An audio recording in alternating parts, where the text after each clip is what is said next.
जी अस्सलाम वालेकुम dear students. जी dear students, तो जैसे कि हम बात कर रहे थे डायमंड के अंदर कार्बन और इतराफ में चारों carbon sigma bond covalent bonds की एक खास टाइप होती है जो कि इंतहाई मजबूत तस्वुर की जाती है। तफसील फर्स्ट ईयर में पढ़ेंगे। In the mean while diamond के अलावा जो ग्रेफाइट है इसके कंट्रास्ट में बेटा इसके अंदर क्या होता है, इसके अंदर भी ये लाल रंग का जो मैं हाईलाइट कर रहा हूं ये कार्बन है, इसके साथ एक और कार्बन है, इसके साथ एक और कार्बन है, इसके साथ एक और कार्बन है। इसके जो 3 कार्बन है ना वो तो सिग्मा बॉन्ड के साथ जुड़े होते हैं, लेकिन इसका जो चौथा बॉन्ड है जो कि नीचे वाले कार्बन के साथ, यानी एक लेयर ऊपर है एक लेयर नीचे है। यानी ग्रेफाइट का मसला ही क्या है, ग्रेफाइट का मसला यह है कि यहां पे हर एक कार्बन 4 कार्बन से डायरेक्ट नहीं जुड़ा हुआ, यहां हर एक कार्बन लेयर के अंदर 3-3 कार्बन से जुड़ा हुआ है। और यहां कार्बन का जो चौथा बॉन्ड है वो लेयर 1 और लेयर 2 के दरमियान में, कार्बन के दरमियान में बना हुआ है इस तरह से। यानी 3 bond with in a layer और एक बॉन्ड बिटवीन द लेयर बना हुआ है। इस तरह 4 बॉन्ड पूरे तो हैं कार्बन के, लेकिन जो बिटवीन द लेयर बॉन्ड है ये पाई बॉन्ड है। पाई बॉन्ड भी कोवलेंट बॉन्ड की ही टाइप होती है। अगेन इसको भी हम फर्स्ट ईयर में पढ़ेंगे। इसको कमजोर तस्वुर किया जाता है, वीक तस्वुर किया जाता है, सिग्मा बॉन्ड को मजबूत तस्वुर किया जाता है। अब अगली बात, पाई बॉन्ड के अंदर जो इलेक्ट्रॉन्स हैं वो डीलोकलाइज्ड हैं। ये डीलोकलाइज्ड क्या होते हैं? पाई बॉन्ड के जो इलेक्ट्रॉन्स होते हैं वो डीलोकलाइज्ड हैं। सर ये डीलोकलाइज्ड क्या होता है? Localised location, de no, de का वर्ड आएगा ना इसका मतलब है नो, नो लोकेशन। ऐसे इलेक्ट्रॉन जिनकी लोकेशन फिक्स ना हो हम उन्हें डीलोकलाइज कहते हैं। कार्बन में तमाम इलेक्ट्रॉन्स फिक्स इन पोजीशन है, तमाम बॉन्ड्स फिक्स इन पोजीशन है, उनके इलेक्ट्रॉन्स भी फिक्स इन पोजीशन है, तो वो लोकलाइज्ड है। अब लोकलाइज्ड इलेक्ट्रॉन्स का मतलब वो आजाद नहीं है, नो फ्री इलेक्ट्रॉन्स। और डीलोकलाइज का मतलब क्या है? दे आर फ्री, उनकी लोकेशन नहीं है। तो बेटा जैसे ही मैं ग्रेफाइट के साथ बैटरी लगाऊंगा तो करंट फ्लो करना शुरू कर देगा due to delocalised electrons between the layers. जबकि डायमंड के साथ मैं बैटरी लगाऊंगा तो करंट फ्लो नहीं करेगा क्योंकि इसमें फ्री इलेक्ट्रॉन्स मौजूद नहीं है। तो यहां से हमें समझ आया कि जो ग्रेफाइट और डायमंड है इसके स्ट्रक्चर को देखा जाए they are giant, but giant के अंदर एक की नेचर डिफरेंट है, दूसरी की नेचर डिफरेंट है। इस चीज को हमने छोटी क्लासों में क्या मतलब चैप्टर 2 में एलोट्रॉपी का नाम भी दिया था। डियर स्टूडेंट्स, इसको समझने के बाद हमने ये देखा ग्रेफाइट चूंकि स्लिप कर सकता है, लेयर्स के दरमियान में बॉन्ड्स टूट सकते हैं, तो जब लेयर्स के दरमियान में बॉन्ड्स टूट जाएंगे तो लेयर्स डेफिनेटली स्लिप करेंगी। तो ग्रेफाइट होता तो हार्ड है, इसमें कोई शक नहीं, मेल्टिंग बॉइलिंग पॉइंट भी ज्यादा ही होता है, बट ये स्लिपरी इन नेचर होता है। जबकि डायमंड का स्ट्रक्चर वेल इंटैक्ट होता है, इतना मजबूत होता है उसको हिला नहीं सकते, इसलिए वो हार्ड होता है। इन दोनों खसूसियात को मद्देनजर रखते हुए हम हर वो, जैसे ये लुब्रिकेंट्स हैं, लुब्रिकेंट्स कहते हैं जो दो सरफेस में फ्रिक्शन को खत्म करें, लुब्रिकेशन जैसे ऑयल लुब्रिकेंट है, तो हम लुब्रिकेंट्स जो मशीनों के लुब्रिकेंट्स होते हैं उनमें ग्रेफाइट का इस्तेमाल करते हैं। पेंसिल का सिक्का जो है आप देखो वो मुलायम होता है, हम उसमें भी किसका इस्तेमाल करते हैं बेटा? ग्रेफाइट का इस्तेमाल करते हैं। हम ये जो सेल है, आपकी घड़ियों में सेल डलता है, उसको अगर आप तोड़ो तो उसके सेंटर में आपको एक रॉड नजर आता है, उसके सेंटर में आपको एक रॉड नजर आता है। बेटा ये रॉड किसका बना होता है? ग्रेफाइट का बना होता है। काम क्या है इसका? करंट को पास करना। तो ये इसका इस्तेमाल हो गया यहां पर। अगर डायमंड की बात करें तो डायमंड चूंकि दुनिया की सख्त तरीन चीज है, तो डायमंड ब्लेड्स क्या होते हैं? ये स्टोन्स को काटने के लिए खास तौर के हमने ना एक ब्लेड्स बनाए होते हैं, इनके ऊपर डायमंड्स लगे होते हैं। तो ये डायमंड्स इतने हार्ड होते हैं कि ये एक आरी का काम करते हैं और बड़े बड़े पत्थरों को काटने में इस्तेमाल होते हैं। उसके अलावा डायमंड, ये आपको ये जो साथ वाली तस्वीर नजर आ रही है ना, ये वाली, तो बेसिकली ये मैंने इसको मैग्नीफाई करके दिखाया। ये क्या डिवाइस है बेटा? ये डेंटिस्ट के पास होती है। क्या करता है डेंटिस्ट इसके साथ? डेंटिस्ट इसके साथ दांत जो खराब हो गया है, देखो ना इसकी सरफेस पे डायमंड्स लगे हुए हैं, एब्रेसिव सरफेस है ये। अब्रेसिव सरफेस है।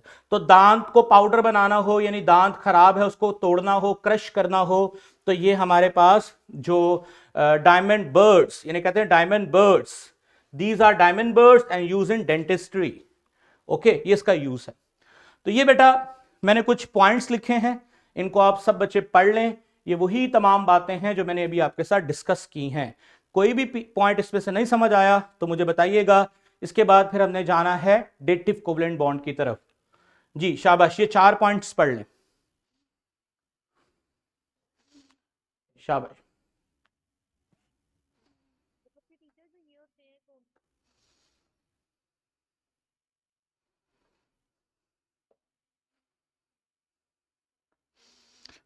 अच्छा, ये ना पीसीडीबी की बुक लोकमान को पूछो कहाँ पड़ी हुई है, वो मैंने दिखाने का पढ़ा, पता है? वो तरह खोल दो।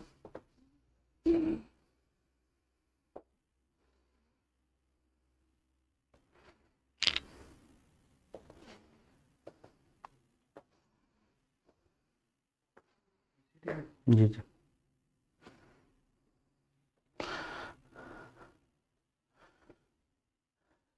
आई होप कि ये चारों पॉइंट आपको समझ आ गए हैं। अब मूव करते हैं नेक्स्ट डेटिव कोवलेंट बॉन्ड की तरफ। डेटिव कोवलेंट बॉन्ड की तरफ, जिसे हम कोऑर्डिनेट कोवलेंट बॉन्ड भी कहते हैं। इंतहाई आसान है, मजेदार है इसको समझना।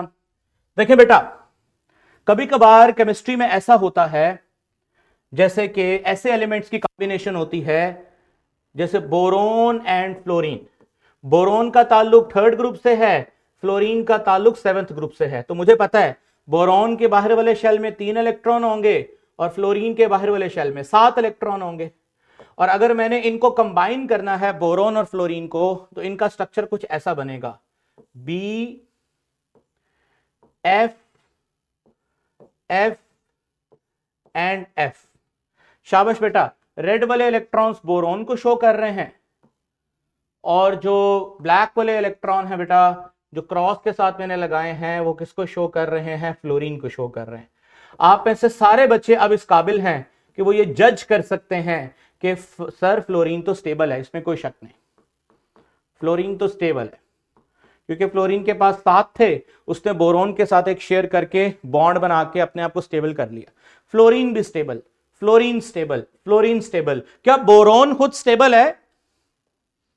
No sir. नहीं। क्यों? क्योंकि उसमें कितने इलेक्ट्रॉन्स हैं? अगर आप काउंट करो तो बोरोन के पास दे हैव 6 इलेक्ट्रॉन। तो वी कैन से डैट के बोरोन जो है उसका ऑक्टेट, ऑक्टेट इनकंप्लीट है। Despite they will make a bond, मतलब उसने बॉन्ड बना लिया है, उसके बावजूद भी उसका ऑक्टेट मुकम्मल नहीं है। केमिस्ट्री में ऐसे कंपाउंड्स को एसिड्स भी कहा जाता है। ये आप बात पढ़ोगे चैप्टर नंबर 9 में, अभी नहीं। अच्छा जी, अब हम क्या करेंगे, इसके सामने एक ऐसा कंपाउंड बनाते हैं जो अमीर है। अमीर से मुराद जिसके पास एक्स्ट्रा इलेक्ट्रॉन स्पेयर पड़े हुए हैं। हम सब जानते हैं नाइट्रोजन का ताल्लुक 5वें ग्रुप से है तो 5 इलेक्ट्रॉन, हाइड्रोजन का ताल्लुक पहले ग्रुप से है तो 1 इलेक्ट्रॉन। यहां पर हाइड्रोजन स्टेबल है, नाइट्रोजन भी स्टेबल है, बट अगर आप गौर करो, नाइट्रोजन के पास एक लोन पेयर मौजूद है, और वो ये लोन पेयर अगर बोरोन के साथ शेयर कर ले एज अ डोनर, इस तरह से,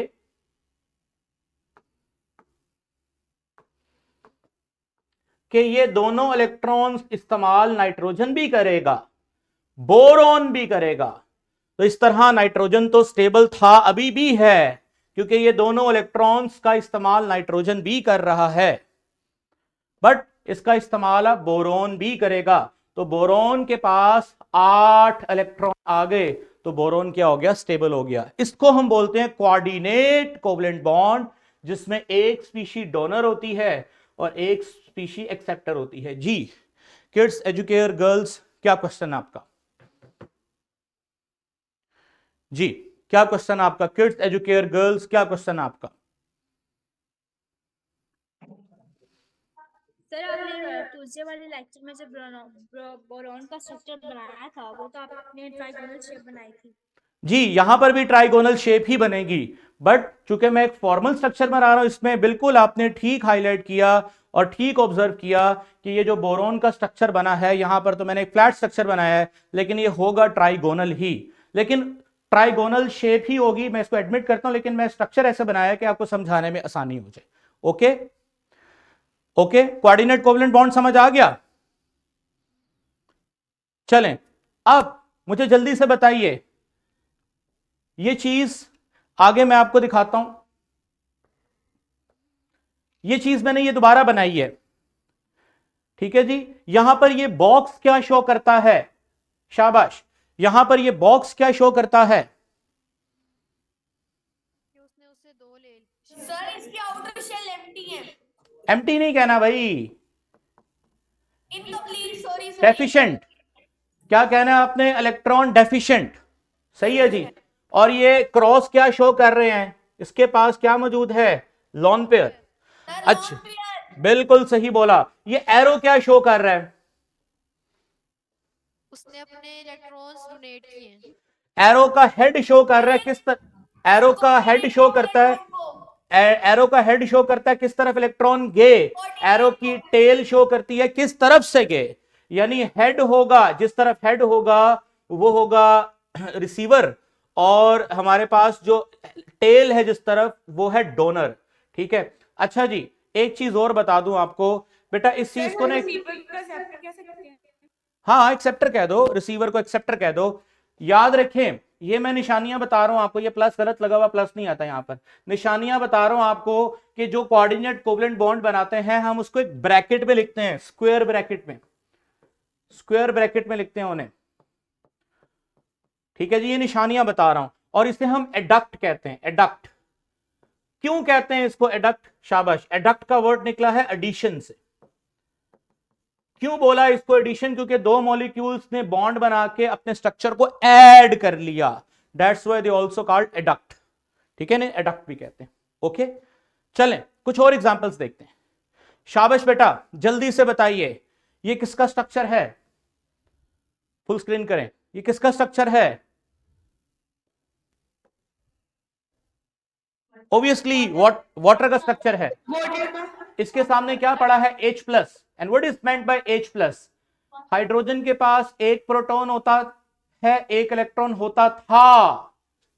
जब वो था तब तो H था, लेकिन जब ये इलेक्ट्रॉन निकाल दोगे तो डेफिनेटली ये क्या बन जाएगा? H plus. H प्लस को हम खाली प्रोटॉन भी कह सकते हैं, क्योंकि उसमें होता ही एक प्रोटॉन है। मुझे बताओ, H प्लस को स्टेबल होने के लिए कितने इलेक्ट्रॉन्स की जरूरत है? दो इलेक्ट्रॉन्स की। दो, वन क्यों बोला? दो। H प्लस है ना, H प्लस का मतलब है एम्प्टी शेल। अब उसको दो, डुप्लेट रूल के मुताबिक दो इलेक्ट्रॉन्स की जरूरत है। शाबाश बेटा, जब H प्लस कहां आएगा? पानी में आएगा। तो पानी के पास क्या मौजूद है? जल्दी बोलिए, क्या मौजूद है? दो लॉन पेयर्स मौजूद हैं। क्या मौजूद हैं? दो लॉन पेयर्स मौजूद हैं। तो वो पानी अपना एक लॉन पेयर H प्लस को देगा, पानी अपना एक लॉन पेयर H प्लस को देगा, और इस तरह से इनके दरमियान में क्या बनेगा? H3O प्लस, ठीक है। अच्छा, वाई इसको क्यों लिखा प्लस? लिखना तो ऐसे चाहिए H3O ब्रैकेट प्लस, लेकिन फॉर्मली हम इसको ऐसे भी लिख देते हैं, ठीक है। ये प्लस क्यों लिखा? क्योंकि अब बकायदा जो चीज ऐड हुई है मॉलिक्यूल के अंदर, उसके ऊपर क्या चार्ज था? प्लस चार्ज था। इसलिए हमने कोऑर्डिनेट कोवेलेंट बॉन्ड बनाने के बाद जो एडक्ट बना, उस एडक्ट के ऊपर बेटा क्या चार्ज मौजूद है? प्लस चार्ज मौजूद है। आई होप कि आपको कोऑर्डिनेट कोवेलेंट बॉन्ड समझ आ गया है, इसमें कोई मसला नहीं है। अब मैं आखिरी सवाल करूंगा, उसके बाद हमारा ये नॉलेज खत्म हो जाएगा। आप में से कौन बच्चा बताएगा, ये मैंने स्ट्रक्चर बनाया अमोनिया का, शाबाश, ये मैंने स्ट्रक्चर बनाया अमोनिया का, इसके सामने आया H प्लस, तो इसने, नाइट्रोजन ने अपना लॉन पेयर H प्लस के साथ कोऑर्डिनेट कोवेलेंट बॉन्ड बना के शेयर कर दिया। Now this is the structure of ammonium. आप में से कौन बच्चा बताएगा, इसमें से कौन है कोऑर्डिनेट कोवेलेंट बॉन्ड? ब्लैक वाला। ब्लैक वाला कोऑर्डिनेट कोवेलेंट बॉन्ड है। ओके, चलें जी, एक काम करें, ये इनके सामने टाइम टेबल वाली स्क्रीन ले आए, स्क्रीन को गायब करें, मैं इनसे सवाल करता हूं अभी। अच्छा जी, अब मैं बैक एंड पे कुछ तब्दीलियां कर रहा हूं और आपने मुझे बताना है कौन सा बॉन्ड कोऑर्डिनेट है। ठहरो जरा अभी, चलें अभी अब स्क्रीन ऑन कर दें। अब बताएं कौन सा बॉन्ड कोऑर्डिनेट है।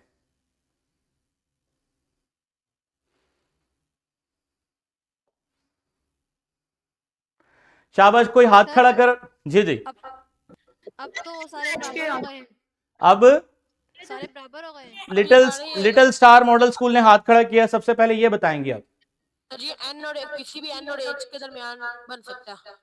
अब इसका मतलब मैं यही तो बताना चाह रहा हूं। बिल्कुल आपने सही बोला कि सर अब हम ये बात करेंगे कि 4 में से एक बॉन्ड कोऑर्डिनेट है, 3 कोवलेंट है, यानी कि हम कहेंगे 25% चांस है कि इनमें से कोई एक बॉन्ड क्या होगा, कोऑर्डिनेट, और 75% चांस है कि इनमें से बॉन्ड कौन सा होगा, कोवलेंट। यानी अगर मैं ये सिलेक्ट करूंगा तो मैं कहूंगा 25% में यकीन से कह सकता हूं ये कोऑर्डिनेट है, लेकिन 75% मुझे यकीन है कि ये कोवलेंट है। Once covalent bond is formed, once coordinate covalent bond is formed, जब ये दोनों बन जाते हैं, इनमें से फिर फर्क नहीं कर सकते कौन सा कोऑर्डिनेट है कौन सा कोवलेंट है, क्योंकि है तो ये शेयरिंग। कोवलेंट में क्या फर्क है, 1/1 इलेक्ट्रॉन शेयर होता है। कोऑर्डिनेट में क्या होता है, वन साइडेड शेयरिंग होती है, लेकिन होती तो शेयरिंग ही है। तो एक दफा शेयरिंग हो गई, वो तो जब हम बना रहे होते हैं तब हमें पता है ये यहां से गया ये यहां से गया, लेकिन जब बना बनाया स्ट्रक्चर सामने आता है तो हमारे लिए आइडेंटिफाई करना मुश्किल होता है कि which one is covalent and which one is coordinate. तो उस केस में फिर हम किस में बात करते हैं बेटा, शाबाश, किस में बात करते हैं, परसेंटेज में बात करते हैं। किस में बात करते हैं बेटा, परसेंटेज। आई होप कि ये वाला कॉन्सेप्ट भी आपको क्लियर है। बहुत सारे एसएलओस हमने पढ़े हैं, एंड पर हम तमाम एसएलओस को एक दफा रिकॉल कर लेते हैं। जी किंगवे जी, बस अब मैं क्वेश्चंस लूंगा। अब मेरा लेक्चर खत्म हो गया है, मैं क्वेश्चंस लूंगा जी। लिटिल स्टार से पहले क्वेश्चन लेते हैं। जी लिटिल स्टार, क्या क्वेश्चन है आपका?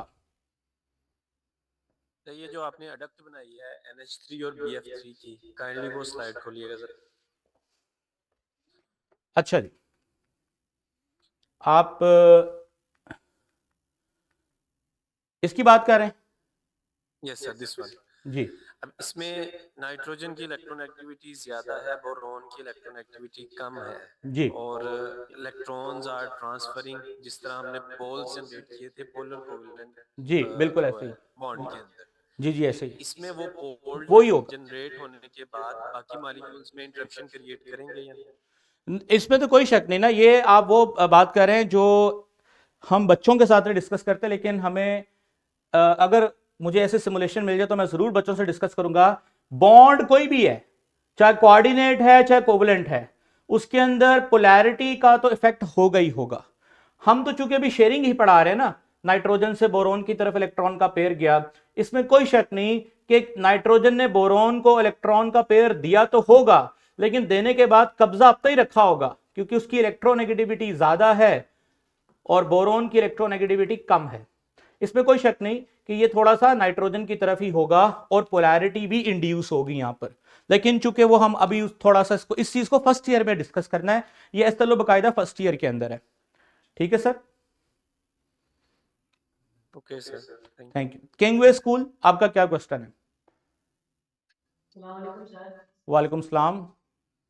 जी, कुछ के वैलेंस शेल में 8 इलेक्ट्रॉन होने ना होने के बावजूद भी सर वो स्टेबल होता है, वो क्यों? कौन कौन किसकी बात कर रहे हैं आप? जी, कुछ के वैलेंस शेल में ना 8 इलेक्ट्रॉन ना होने के बावजूद भी वो स्टेबल होता है। मसलन कौन कौन है ये? कोई एलिमेंट का नाम लो ना। Phosphorus sir. फास्फोरस। ये जो तुमने सवाल किया है ना, इससे पता चलता है आप लोग रिसर्च करते हैं। ये वही सवाल कर सकता है जो रिसर्च करके आया है। बच्चे ने सवाल बड़ा अच्छा किया। बच्चे ने सवाल किया है फास्फोरस, क्योंकि आपको ना केमिस्ट्री में PCl5 देखने को मिलेगा। सवाल पहले मैं समझा दूं, और बच्चे ने जो क्वेश्चन किया है उसकी मैं अप्रोच को भी मैं दाद देता हूं कि उसने कम से कम आउट ऑफ द ब्लू एक out of the box question की। क्या क्वेश्चन है? PCl5 भी होता है, PCl3 भी होता है, इसमें कोई शक नहीं। अगर फास्फोरस देखा जाए तो फास्फोरस के बाहर वाले शेल में बेटा 5 इलेक्ट्रॉन होते हैं, तो वो अपने इतराफ में 3 क्लोरीन लगाता है और इस तरह से वो बॉन्ड बनाकर, मैं भी इलेक्ट्रोनेगेटिविटी वाली बात नहीं डिस्कस कर रहा, वो इसमें डेफिनेटली आपको पता है कि वो बाद में इलेक्ट्रॉन्स का झुकाव किस तरफ ज्यादा होगा, ओब्वियसली क्लोरीन की तरफ ज्यादा होगा। अभी मैं सिंपल शेयरिंग कर रहा हूं। अब जरा गौर करो कि फास्फोरस के पास कितने इलेक्ट्रॉन आ गए, just like nitrogen 1 2 3 4 5 6 7 8 stable, chlorine भी स्टेबल, फास्फोरस भी स्टेबल। बट अगर आप इंटरनेट पे जाओ तो आपको PCl5 भी मिलेगा। PCl5 देखो तो फास्फोरस ने टोटल 5 बॉन्ड बनाए हुए हैं। अगर फास्फोरस ने 5 बॉन्ड बनाए हुए हैं, 1 2 3 4 5 6 7 8 9 10, ये तो फिर 10 इलेक्ट्रॉन्स आ गए हैं। अब इसका मतलब किसी एलिमेंट के बाहर वाले शेल में 10 इलेक्ट्रॉन आ जाए तो वो भी स्टेबल होता है। क्या आपने यही क्वेश्चन किया? मैंने आपके क्वेश्चन को पहले इलैबोरेट किया है, आप मुझे बताएं कि आपका क्वेश्चन यही है? जी सर यही है। यही है बेटा। इस आपके टीचर्स आपको समझाएंगे। इस कॉन्सेप्ट को समझने के लिए आपको मैं थोड़ा सा यहां पर इंफॉर्मेशन दे देता हूं ताकि टीचर्स अगर मुनासिब समझें बच्चों को यह समझाने में एक्स्ट्रा क्लास में तो वो कर सकते हैं, अदरवाइज जरूरत नहीं है इसकी।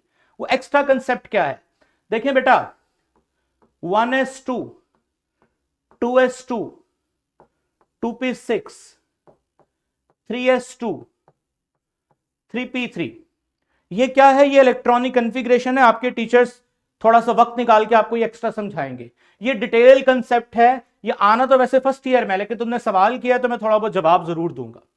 अब टीचर्स बच्चों को बताएंगे कि यहां पर S और P, यहां पर S और P हाइब्रिडाइजेशन करते हैं, और हाइब्रिडाइजेशन में कौन कौन इन्वॉल्व है? एक S और 3 P।